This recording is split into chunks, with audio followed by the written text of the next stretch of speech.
Women are so afraid of making mistakes, and you can't do that. My uncle looked at me one day and he said, "So how much responsibility are you willing to take?" And it was like a light switch moment for me. How do we truly forgive people? Is there any advice you can offer to that? It's all connected to stress hormones. Every thought you have releases chemicals. It's like drinking poison and expecting the other person to die. I didn't believe in ADD, thought it was complete nonsense. It was an excuse to fail. And I almost canceled my first date with my husband when I found out he was a psychiatrist because of my own experience. Today, we have an exceptional guest with us, Tana Amen. Tana is a New York Times best-selling author, vice president of the Amen Clinics, a neurosurgical ICU trauma nurse, and a highly regarded health and fitness expert. Her journey from growing up in poverty to becoming a world-renowned expert in wellness is truly inspiring. Tana has authored 10 books covering topics ranging from childhood trauma to brain health, along with numerous cookbooks for optimal energy, focus, and well-being. Is that correct that you have black belts in Taekwondo and you're a martial arts enthusiast? So I have a black belt in Taekwondo and a second-degree black belt in Kempo Karate. Yeah, I love it. So you're saying that breaking bones is not that bad. That's the fear itself. It wasn't as bad as my fear of it, okay? Yeah, that's all I'm saying.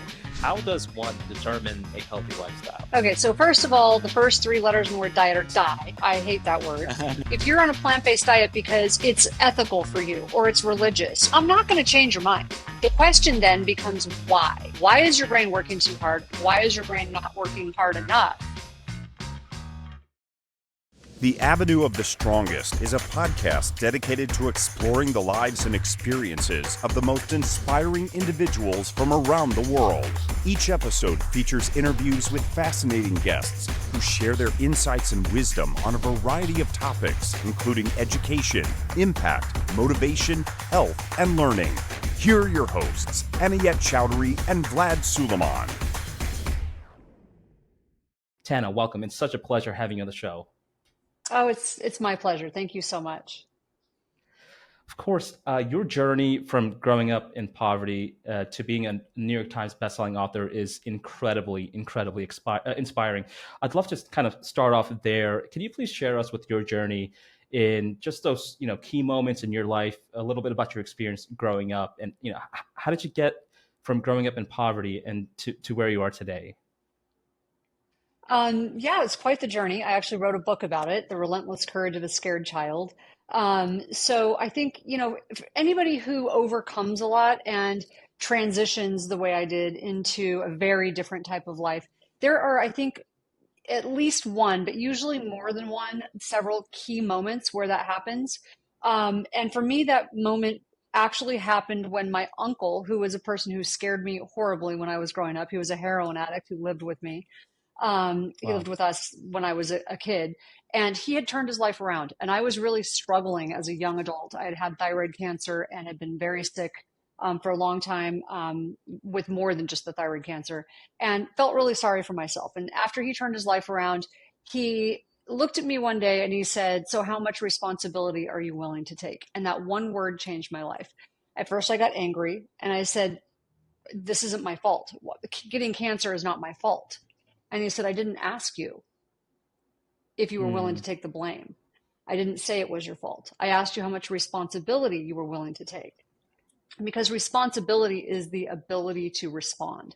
And he drew a circle on a paper and he said, "This circle represents 100%. And he split it in half. And he said, "If you're willing to take 50%, then you have 50% opportunity to change the outcome. But if you're willing to take 100% responsibility, not blame, then you have 100% opportunity to change the outcome." And it was like a light switch moment for me. And I'd say that was one of the key pivotal moments that I stopped feeling sorry for myself, stopped trying to figure out whose fault it was, and just wanted to know what I could do to go forward. This podcast is sponsored by ArgoPrep, an award-winning edtech company serving over 1 million students nationwide. We understand that as parents, you want to ensure that your child receives the best education possible. Say hello to ArgoPrep. With over 15 plus educational awards earned in just the past year, ArgoPrep's platform offers your child video lessons, quizzes, drills, printable worksheets, and more. Best of all, your ArgoPrep subscription comes included with 4 comprehensive digital workbooks that cover all 4 subjects: math, ELA, science, and social studies. Visit ArgoPrep.com today and start your free trial.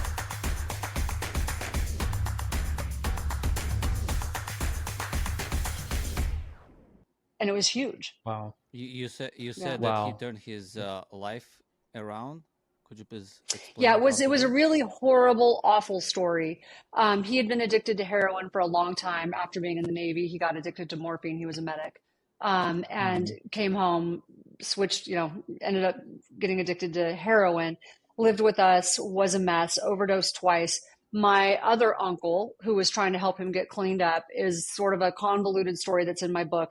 Anyways, he ended up being murdered in a drug deal gone wrong because of that uncle. And that Wow. at that time, you would think that would have been enough to motivate him to clean up. Right. It wasn't. He actually overdosed and almost died and was found with a needle in his arm. And so my grandmother almost lost two sons that week.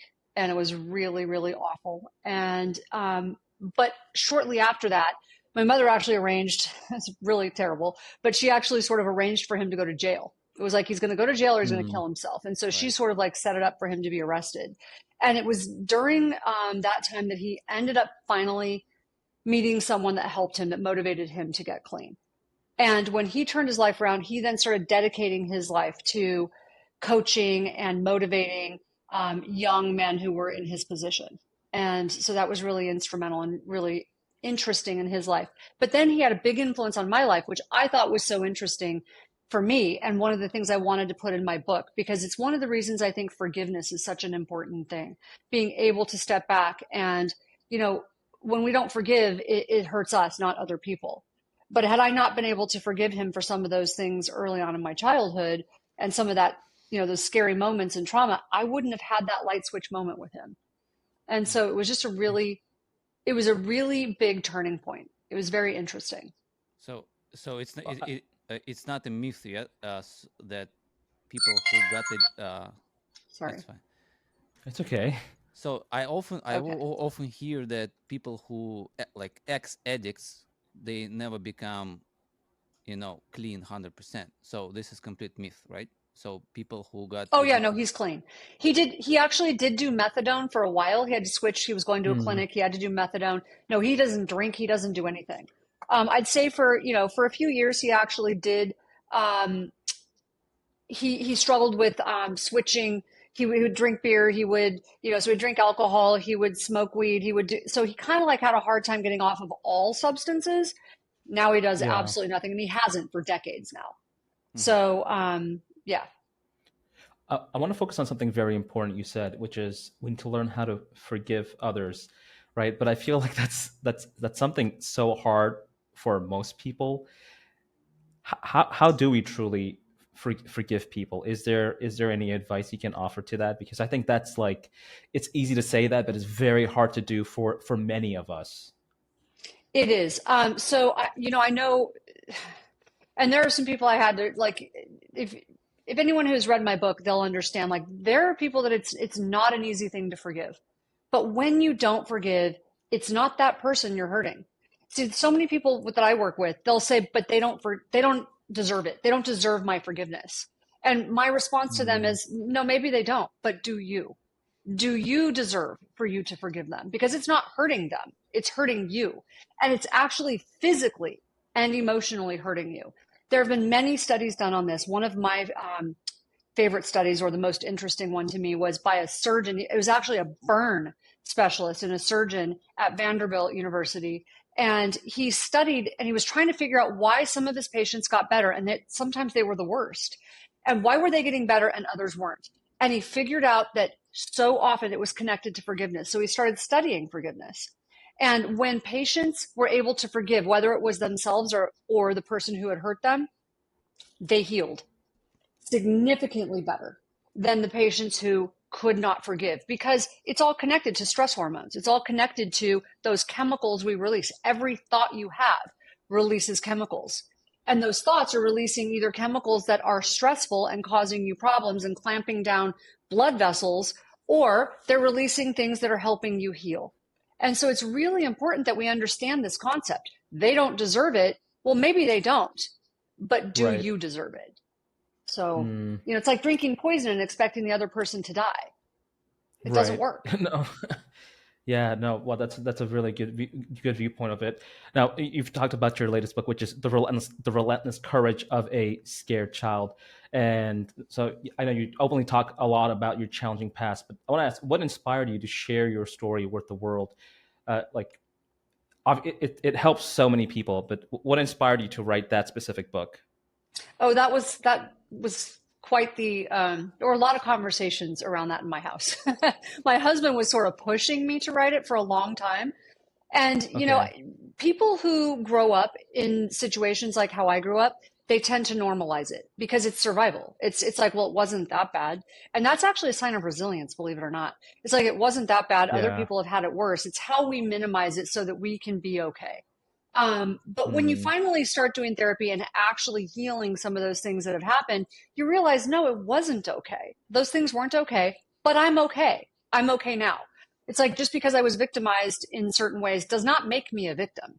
And so I began to heal some of those things from the past. But as I did that, I'm like, I don't need to share. Just because I've healed it doesn't mean I need to share it. And I had a young daughter, so there was no way I was going to do that. But my husband kept pushing me to do it. And he's like, this would help so many people. And he's like, you've overcome so much. And I'm like, it really wasn't that much compared to some of the people that I've, heard their stories. And he would laugh. He's like, yeah, I don't think that's true. And I'm like, coming from a mm. psychiatrist, that's saying a Yeah. lot. So, so I actually it was very interesting. We had a podcast. We did a lot of things on our podcast. So I talked a little bit. I would talk about little bits. So I would reveal little bits of it. And, I had a book deal on the table that I was going to turn down. And I was at an event with my husband, and I'm used to it. My husband gets a lot of attention for his work. And so he was getting an award, and this woman, there were all kinds of people like getting their books signed. And this woman comes up and she said, I was really hoping you would be here today.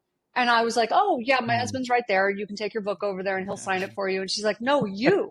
And I'm like, yeah. okay. And she said, no, I've listened to everything you've ever said and read everything you've ever written about your life. And I pray every day that God will do for me what he's done for you and that he will heal my life the way he has yours. And she's from Nigeria. And I was like, what? Like I was so shocked because Yeah. I hadn't really revealed very much. So for her to have gotten that much out of the little bit I had revealed, I thought, maybe I should take that book deal and swallow my own ego and not worry so much about what other people think. And maybe it's time now. And I just needed my daughter to be old enough that I could actually walk her through some of it. And to be honest with you, my book is Yeah. still the PG-13 version of what really happened. There's still a lot of stuff not in there because those people are still alive. So there's some things Yeah. I couldn't actually write about. But that's when I decided it was time. Hey there, before we dive back into the episode, I wanted to stop for just a brief moment and express our heartfelt gratitude. Knowing that you've chosen to spend your time with us, to listen and engage with our content truly warms our hearts. Every story we share, every topic we discuss is made much more meaningful if you are here with us on this journey. If you found value in what you've heard so far and you're excited as we are about the episodes to come, we'd be so honored if you'd hit that subscribe button. It not only ensures you stay informed of all of our new content, but it also supports us in continuing to create and share. From all of us here, a sincere thank you. Now, without further ado, let's get back to the episode. Wow. Well, right after this podcast, I'm going to actually order your book because I have not read your book, but I'm hearing a lot that I already know this book is going to resonate a lot with me. I don't also talk about this, but I also grew up in poverty, but I thought, it was great, right? Like, I don't think my story was as bad as at all, and it's fantastic. But I haven't gone to therapy, so I kind of want to walk through there because you mentioned that so is it important for me to go to therapy even though I think I'm totally fine? So I truly do think I'm fine. It's like that's a whole layer of I don't know, I'm just everything seems fine in my life now, but is it important for me to go to therapy sessions and uncover or dig into the past? Maybe that's also very bad So that I you're don't thinking think you are too good to not to go. I don't think I'm too good to go to therapy. That's definitely not what I'm saying. Although I can see now how it may sound like that, but definitely not. I am totally open. So here's an interesting thing, and I think my husband and I would probably have a different perspective on this than maybe some people would. It's not, I don't think it's my job, first of all, to shrink you, and I'm not a Right, shrink. right. But I think a lot of how we process the past is perception. It's how we perceive it. It's how Yeah. we experienced it. And if you didn't experience something as trauma, then you're probably not traumatized. If you had, just because you were Mm, poor, there are many poor people who had great lives. They had right, good, solid right. parents. It's a lot of it has to do with the foundation you had and the people who were in your life. Um, if you were abused or you were, that's different. So the question would be, is it because you're sort of suppressing it, or is it because you actually feel good about your life? If you feel good about your life, don't Mm. start making problems where there aren't any. So I love let's that not do take. that. No, I do love that take. Yeah, Um, because I know lots of people who they're just very psychologically savvy and sound minded. They just don't have money, but they are great parents. So that's not the Mm, same thing as, being surrounded by people who either sexually abused you, emotionally abused you, neglected you, didn't feed you. I mean, there's a big difference. Did drugs, around you? Those are right. those are different things. Yeah. No, I definitely agree. And now in retrospect, I think my parents did everything they could have, and I consider them great parents now. But if there were some things, but again, I had that aspect of forgiveness. Like growing up, it's very, I guess, easy for me to forgive them of the past, perhaps mistakes, uh, and that's why I was able to move on. But Mm. certainly a great topic that I think should be explored and discovered more.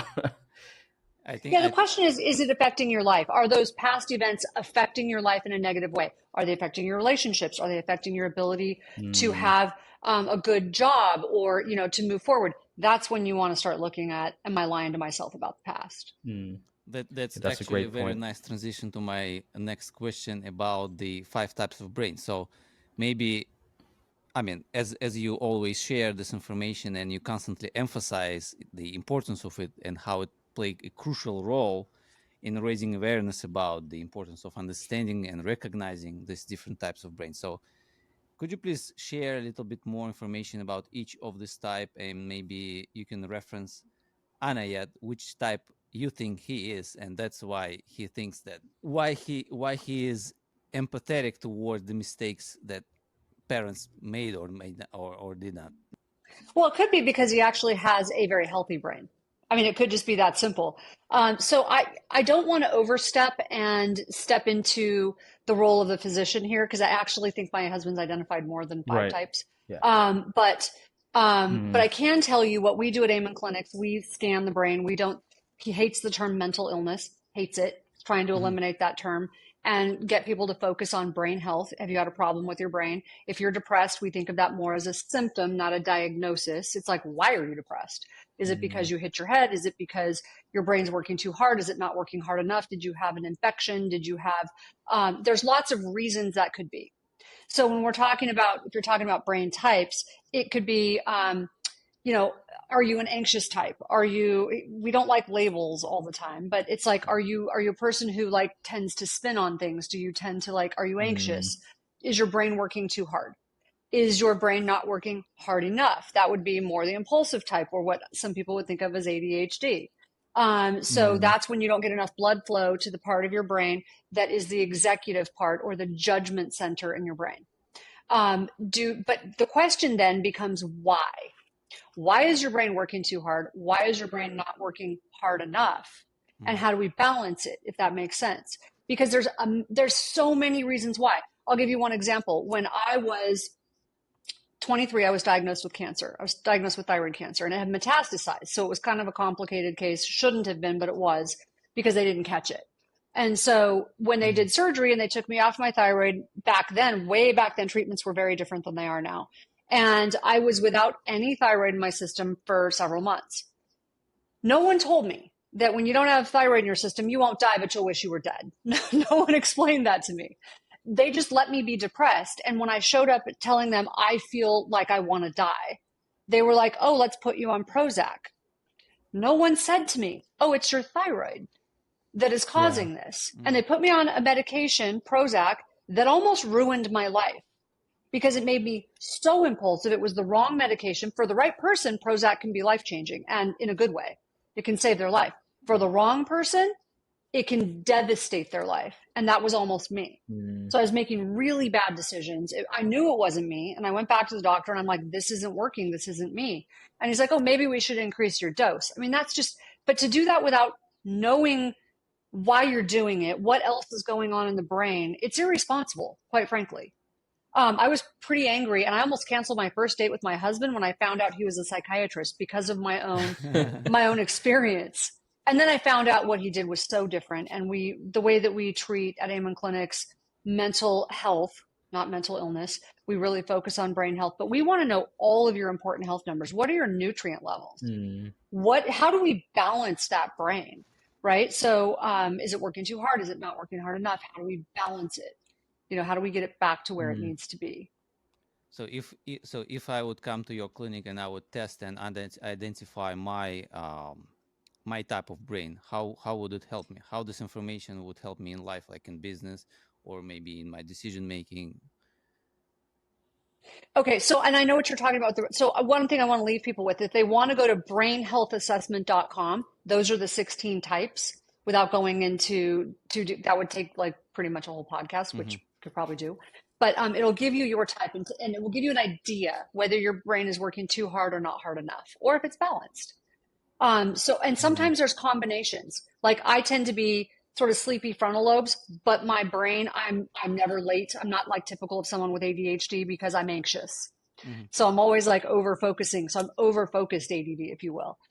So I'm like very, very anxious about being late. So I'm not late. Did really well in school, but yet I'm a little scattered. Does that make sense? Because I'm so anxious about it that I'll make myself do well. So the second part of what you just asked me, I'm going to segue into that, is I didn't believe in ADD, didn't believe in ADHD. I thought it was complete nonsense. It was an excuse to fail. I was like, this is ridiculous. Another reason I didn't want to date a psychiatrist. I'm like, it's all nonsense. So don't shrink me, not going to bang my head up against a wall. And so but I thought my husband was so nice when I talked to him. I'm like, I'm going to go through this first date and I'm going to be kind and then just kind of like break it off. So, and I was so fascinated, but he started questioning me about stuff and I'm like, oh, here we go. He's shrinking me. And he then starts questioning me and I'm like, oh, you think I have ADD? Because he was asking me a certain series of questions. I'm a neurosurgical ICU nurse. So I knew what he was doing. And I'm like, you think I have ADD? I go, ADD is nonsense. And he's like, okay. Anyways, when he scanned me, sure enough, I had sort of sleepy frontal lobes and he could see where I had a head injury. And I'm like, I've never had a head injury. Because to a neurosurgical ICU nurse, head injury means you're in a coma, you have a cracked skull, right. But it's not. It's the small injuries. He could see where I'd hit my head in a car accident that I didn't lose consciousness. And so I thought that was really interesting. And he's like, that's sort of affecting your frontal lobes. It's making your frontal lobes kind of sleepy. So to answer your question, that was a very long way to answer your question. When I finally started doing things to help my brain, simple things, fish oil, which I already was exercising, but like realizing that exercise and actually appreciating sleep, because I thought I was special and didn't really have to sleep. And I stopped believing that a glass of wine every night was actually good for me. So all of those things I started to really pay attention to and improve, just make little improvements in my lifestyle with supplements, sleep, exercise, nutrition. That's when I really got into nutrition and writing books. What I didn't realize was I was doing well before that. I owned my house, wasn't in debt, had a good job, but I didn't realize how difficult it was. I didn't realize how much harder I was working until I didn't have to work that hard. And then I wrote 10 books in 9 years.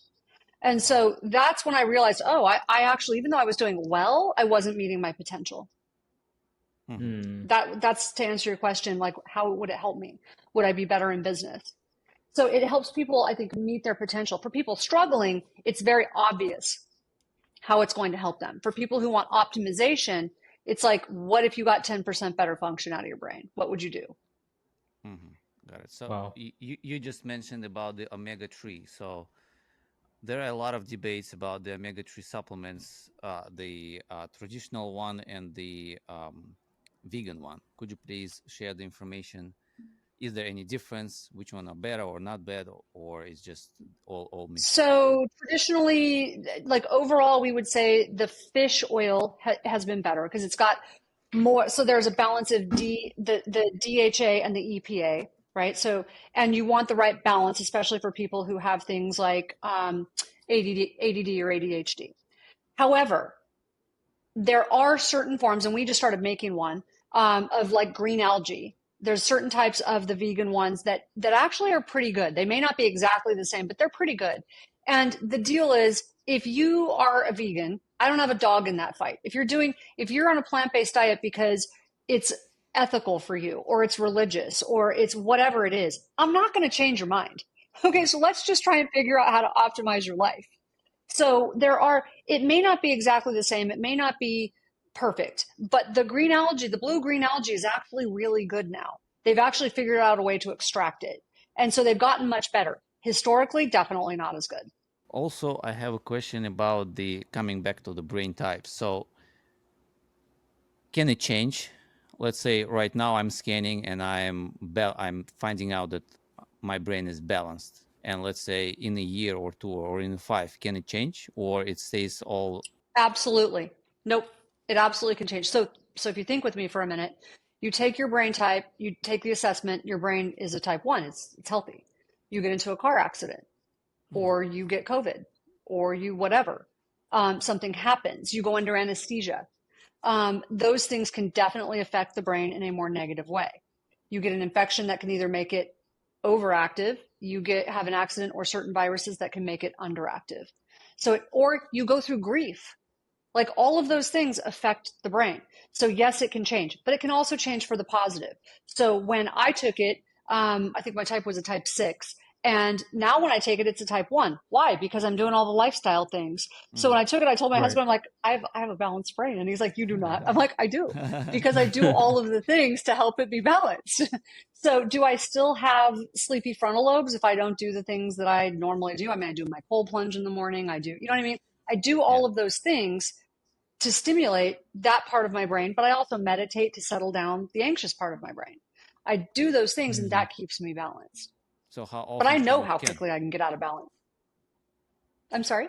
How often should we scan? How often do you recommend? Like once a year? Okay, so no, there's not really a set recommendation. There are some people who come to us they're not there because they want to scan. It's just what we're really known for. So we're known for that because not a lot of other people do what we do. And it's really an important piece of information. It's not how we make a diagnosis, but it's one of the key diagnostic tools in helping us make a diagnosis, if that makes sense. So how often should you do one really depends on what's going on in your life. There are people who come in, we wouldn't really say once a year, but they'll come in every few years because they want to see how they're aging or how they're progressing. But a lot of it depends on if there's a significant event that happens. That's when we want you to really be thinking about it. Did you get into a car accident? Did you get COVID? Just like we talked about? That's when, are you struggling for some reason? That's when we would want you to think about, if you're struggling, maybe I should take a look before we just think about putting you on medication. That we wouldn't just do that. And so that would be a good time to look. If you're doing it for optimization, we have people who come in, they choose to do it every few years. Usually once a year would be a little too much for most people to come in just to routinely get a scan, unless you've had a significant event. And how often the scan, this procedure goes? And also, does it hurt or not? Oh, it doesn't hurt. There's a little tiny baby needle, the smallest needle actually that they make, that they just inject a little bit of. It's a baby needle, and they inject a tiny bit of medication. And so then you take a little computer test that takes about 10 to 15 minutes. The actual scan itself takes about 15 to 20 minutes, as long as you're still. And that's it. But then the whole evaluation is actually pretty extensive, because it's not just the scan you're getting. You're getting 2 evaluations with a doctor. You're doing computerized testing, like cognitive testing. You have a lot of paperwork that you're filling out. You spend a couple of hours with our historian. It's a big process. And because we want to be very, very thorough. And then based on your individual profile, they're probably going to want some blood work. So they want to really make sure that they're not missing something. is that correct that you have black belts in Taekwondo and you're a martial arts enthusiast? So I have a black belt in Taekwondo and a second degree black belt in Kempo Karate. Yeah, I love it. But how's that training in martial arts influence your approach to health and wellness? Does that help you stay balanced? So I think if you talk to anyone who has practiced martial arts for any length of time, it's not possible for it not to influence your life and really change how you Mm, think. Yeah. It's one of my favorite things on the planet. I was really sad. I got hurt recently and I've had to like not practice, and it makes you a little crazy. You still practicing? Because it's such a, right at the moment I can't because of my back, but I'm Yeah. working on getting back to it. mm, So I hurt my back, doing martial arts, unfortunately. So it's like the best therapy ever. It's this incredible release of endorphins. It's very intense. But it also helps you balance. It helps you see things because there are so many lessons attached to it. For example, I was actually assaulted when I was 15 walking to high school. Crazy story, drugged down an alley. Big guy in a suit looked like he should be working on Wall Street. It was very strange. But ever since wow. then, I was always very cautious and scared, like paying attention. I always look over my shoulder. So I wanted to learn how to protect myself. I wanted my daughter to learn how to protect herself. So I started taking martial arts. And I remember going in and I'm like, I just want to learn how to fight. And my master was like, that's probably not the best plan. At your size, you come up against a guy like the guy that attacked you, who's 250, Right. 260 pounds. You probably want to avoid a fight if you can. And I'm like, no, I want to learn how to fight. And he's like, first, we're going to learn how to avoid fights. Then we're going to learn to be very Mm, aware of our surroundings, right? And so it was really weird because it's not what I really thought I was signing up for. Yes, they teach you how to fight, but really it's more about how do you avoid fights? How do you get out of it as quickly as possible? Also, not to be afraid of falling. That was one of the big things for me was women are so afraid of making mistakes. And you can't do that. If you're gonna train in a fighting art, you can't be afraid of falling. You can't be afraid of making mistakes mm, because you're gonna get hit. I mean, I've broken several bones, so you're not getting wow. out of it. And it taught me that my fear of pain was much worse than the pain itself. And the I actual mean, pain trust me, itself. Yeah. I didn't like actually that happening, but my fear of it happening was much worse. So So you're saying that breaking bones is not that bad as the it fear wasn't as itself. bad as my fear of it. Okay. Yeah, That's no, all that I'm makes saying. no, that Yeah. makes sense. I do want to quickly go back to supporting brain health in general. Aside from omega threes, are there any things, any practical tips that for the everyday people that they can do to support their brain health and cognitive function? Let's say that just the everyday person. Any quick tips that you would provide them with? So if you're talking about supplements, yes, there are the basics that we say pretty much everybody, they're just the basics everyone should take. From there, it becomes more individualized based on your profile. So everyone should get their Okay. vitamin D checked. Vitamin D is critical for brain health, for overall health, for preventing diabetes, for heart health. It's just critical for COVID. I mean, for all sorts of Wow. stuff. So vitamin D Vitamin is D one of is those. critical for preventing diabetes. Absolutely. Yep. Wow. Yeah. It's one of those critical things that everybody should be optimizing. And when I say optimizing, I don't mean the normal range that shows up on your blood test. I mean optimizing. So, which means the very high end of that. So you want to be at the high end of the normal range. So Wow. seeing a functional medicine doctor can be really helpful. So vitamin D, probiotics. If your gut is not healthy, your brain will not be healthy. It's just that's the bottom Yeah. line. Your heart won't be healthy. Nothing will. Your immune system will not be healthy. So probiotics are critical. All of the new research being done between gut and brain is just astounding. A multivitamin is obvious. That's an obvious one. Fish oil, we just talked about. That pretty much everybody should be taking at least a normal dose of fish oil. We wouldn't recommend a high dose unless you had a specific reason to be Mm. taking it. And those are really the basics. From there, it becomes more specific based on your profile. So yeah, I mean, those are the ones I'd recommend for most people to start out on. I heard that for Wow. men, it's very important to take zinc also. Is it correct? Yeah, so our multi has the right level, the right amount of zinc. Actually, everybody should be taking zinc, but you don't want to take too much Mm. zinc. Too much zinc can actually make you feel tired. But you want to be taking the right amount of zinc. So like our multi has it in it. A lot of multivitamins have it in it. You want to actually be paying attention to the amount. Mm-hmm. So about 25 to 30 milligrams a day is what you want to be taking. Got it. And if I want to take a test, where do I go? Is it in Florida? Is it in New York? Where is it? Where is your clinic?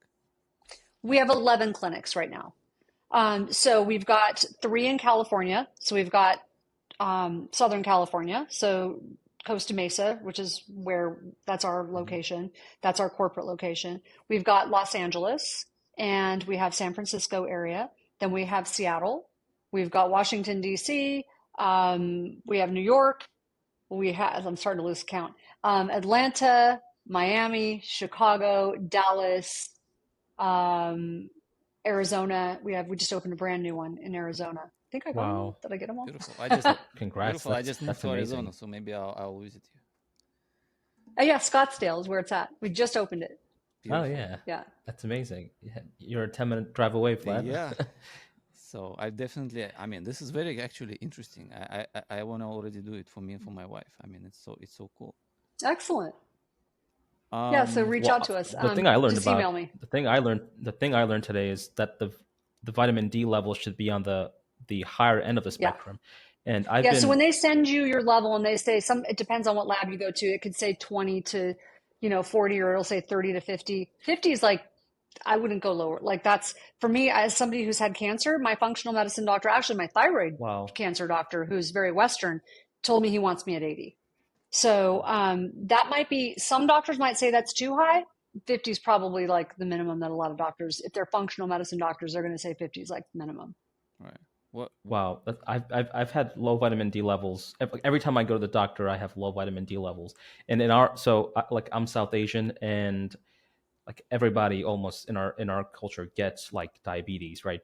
Yep. It's important for you to optimize that. Yeah. And for mood, for depression. It's also really important.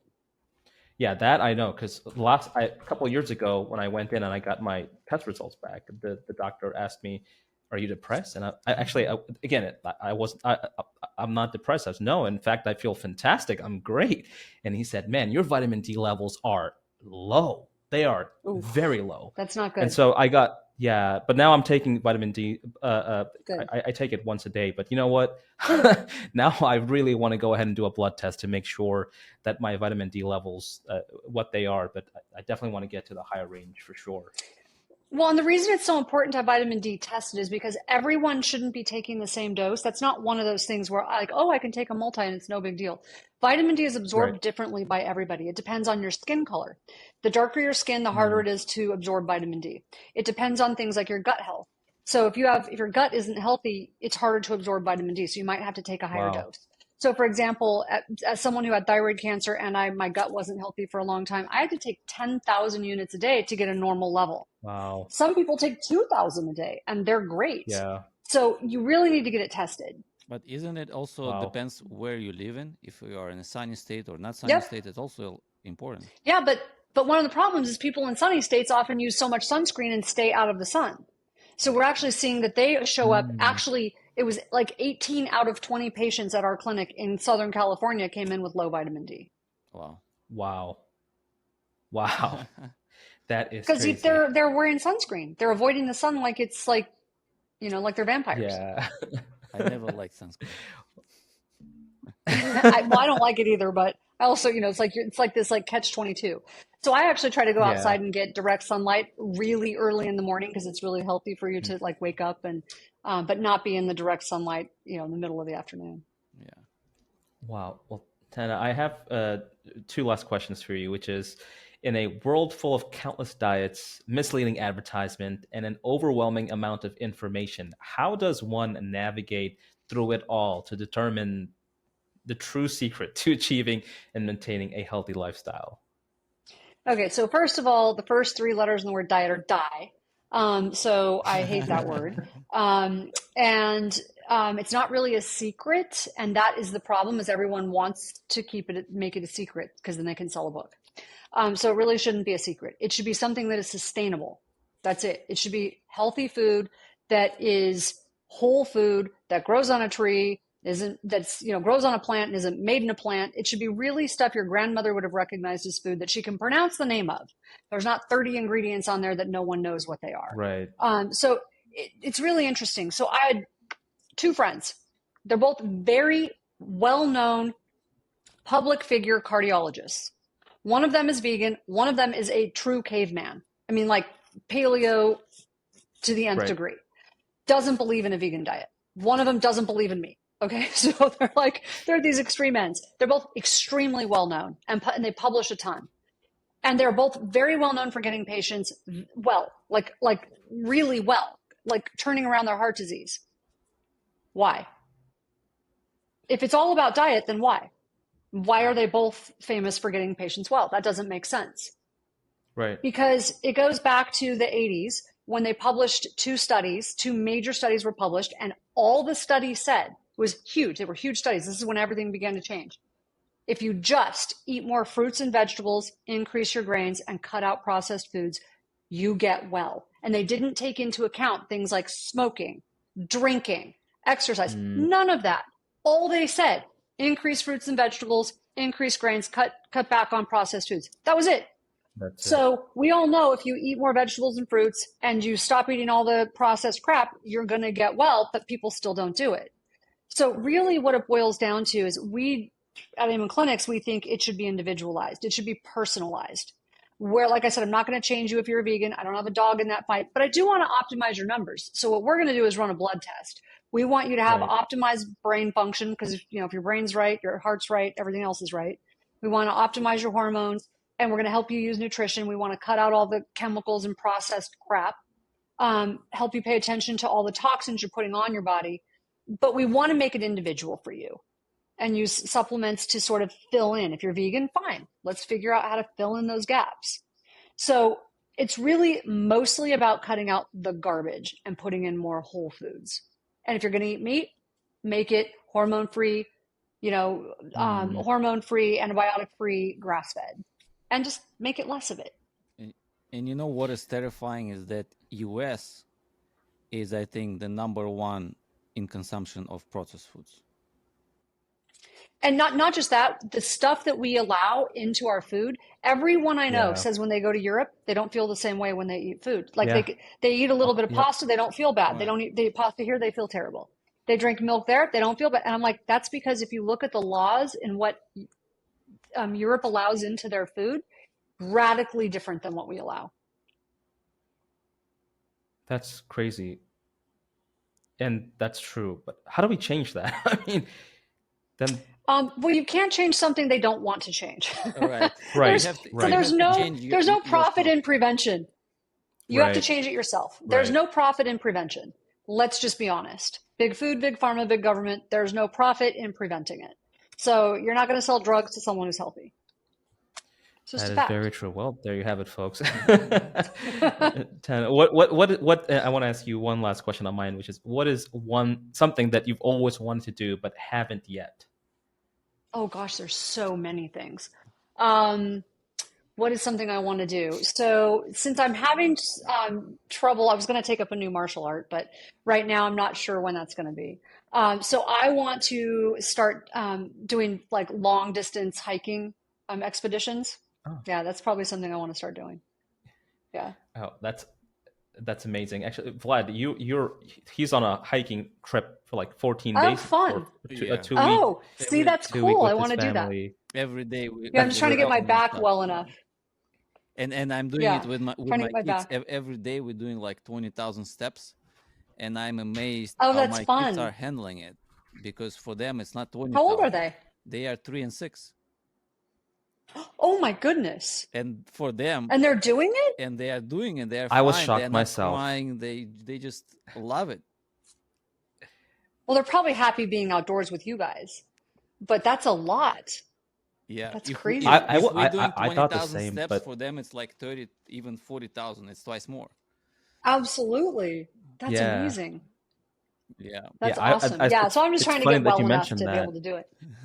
Yeah, I just asked him when he started, like 3 days in. I was like, "Are your kids not killing you? Like, how are they doing this journey? They're probably too tired to kill him. So he's wearing them out. Yeah, I Yeah, mean, no, I actually want to it's hike to Bhutan.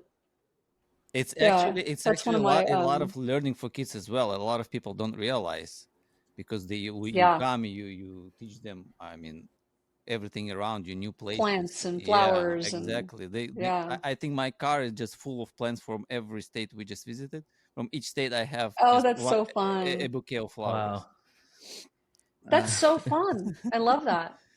yeah. So That's I have awesome. one last question to ask you. This is the question we ask every guest to learn a little bit about deeper understanding of a person. So, who has been the strongest or most inspiring person in your life, and what lessons have you learned from them? I have to say my mother, because we had it pretty rough growing up. And she was a 16-year-old runaway who never finished high school, and she Mm, retired wealthy. And wow. so the woman never took no for an answer, just never took no for an answer. And so she's scrappy, she's hardworking, she's just street smart. But it was rough when I was growing up. We were poor when I was young, and she's got grit. And I think I inherited that grit from her. But as an example of someone who made mistakes, lots of them, but learned from them, still never let it get to her, never had a victim mentality. And she's an amazing human, and, credits her faith. So she never credits herself, she credits her faith. And she's just strong. Wow, Wow. that's nice. Thank you so much for sharing that. It means a lot. And for our listeners and viewers, for anyone who's interested in getting to know more about either the supplements that you offer or your clinics, can you please let us know where it's best to find you? Is it a website? Is it social media, or both? Can you please let us know where our listeners can find you? So I'm very active on Instagram, which is at Tana Amen. And you can always go to my website. I have free recipes and all kinds of resources, and that's tanaamen.com. And if you're interested, if you're struggling with your mental health, and you are looking deeper, or supplements, you can also go to amenclinics.com. Wow. Well, I'm going to Yeah, amenclinics.com right we now, are your literally next right after clients right this. here. So, yeah. Well, you guys email me. Yeah. Well, Tana, thank you so much for being here today. It's been an absolute pleasure getting to speak with you. Oh, the pleasure has been mine. This has been so much fun. Thank you. The Avenue of the Strongest is a podcast dedicated to exploring the lives and experiences of the most inspiring individuals from around the world. Each episode features interviews with fascinating guests who share their insights and wisdom on a variety of topics, including education, impact, motivation, health, and learning. Here are your hosts, Anayet Chowdhury and Vlad Suleiman.